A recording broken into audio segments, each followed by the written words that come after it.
Sir, just wanted to know, how does the rover Pragyan now pave the way for future experiments, and what does this mean, the larger message that we wanted to send to the world, that hey, we wanted to soft land and we have soft landed, but what next? What is this rover, what kind of message will this rover send to Roscosmos, to NASA?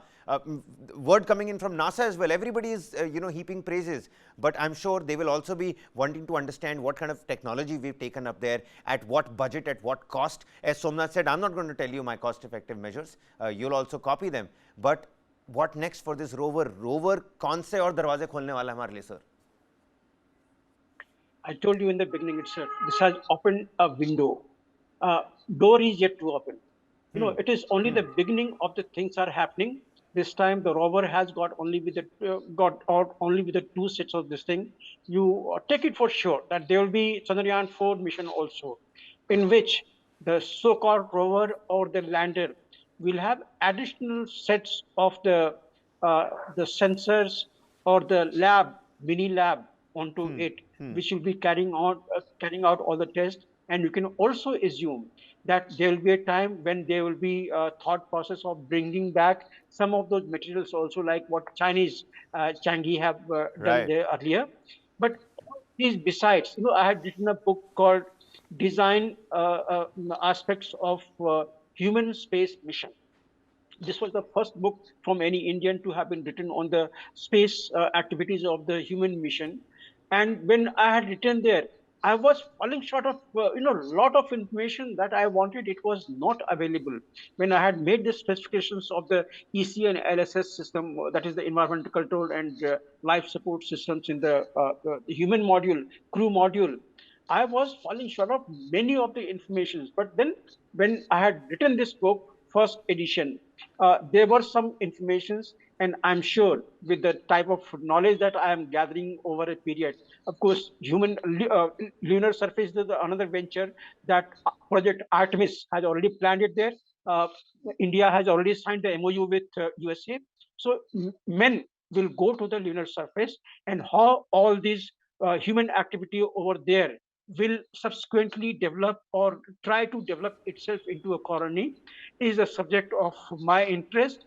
And in that book of mine, design aspects of the human space mission, is the one which will have additional sort of input into it. So I'm looking forward, myself I'm looking forward to many of the informations come from this particular project. Or maybe in the subsequent days, Chandrayaan 4 will also go. There will be other nations also encouraged from hereafter that yes, they Right. can land in such a place also. So it's a great achievement of ISRO of India to have taken this particular venture. Compliments. Absolutely, sir. And you know what, Sujay?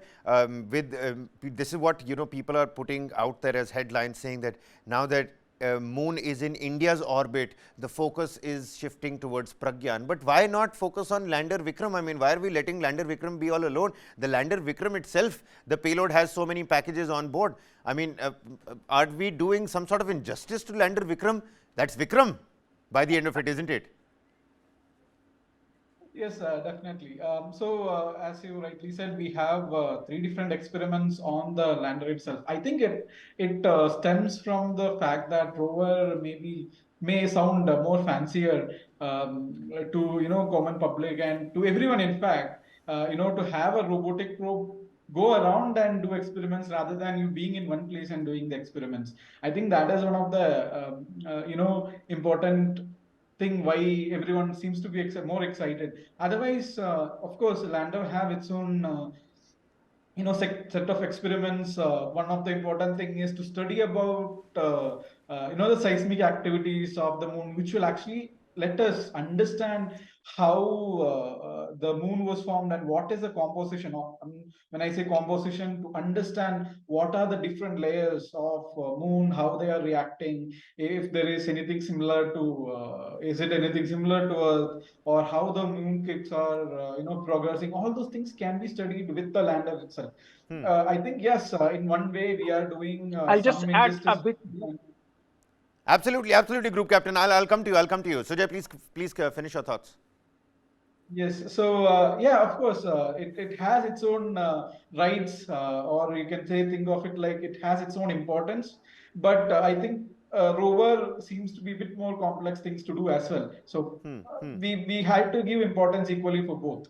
That is what I think. Absolutely, absolutely. This marginalization of the Vikram lander is not going to, I mean, I'm not buying this, especially on the first day of Chandrayaan out there. Group Captain, you wanted to add on? And sir, we always come back to you for another, because I know with the kind of knowledge that you have in your head, you of course have something to add on to everything. Do go on, sir. I just wanted to, don't underestimate the role of lander.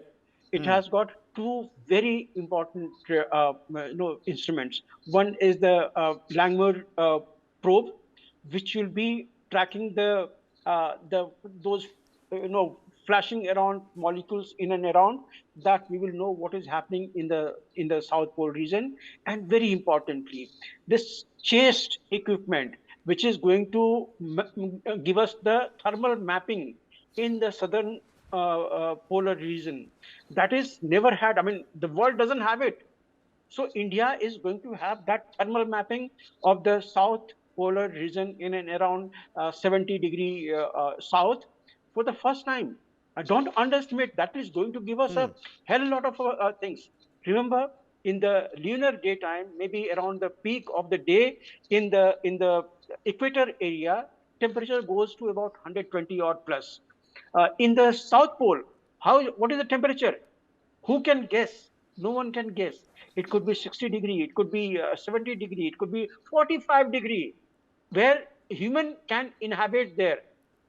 All these are the research subjects. That information is going to come from this particular chest equipment, Chandra's surface thermophysical equipment, will give us a complete mapping in and around the south pole, that the orientation is there. That's a great thing. And also, the last thing, the laser retroreflective reflector array that has been added by the NASA equipment. That right now we are guessing the moon is drifting away from us at a rate of about 1 inch per year. This laser retroreflectometer is going to give us a precision that whether it is moving out or it is not. Uh, All right. someone telling us that it is moving at 1 inch per year, you take with a pinch of salt. But when this laser retroreflector array is going to give you information, that will be absolutely precision.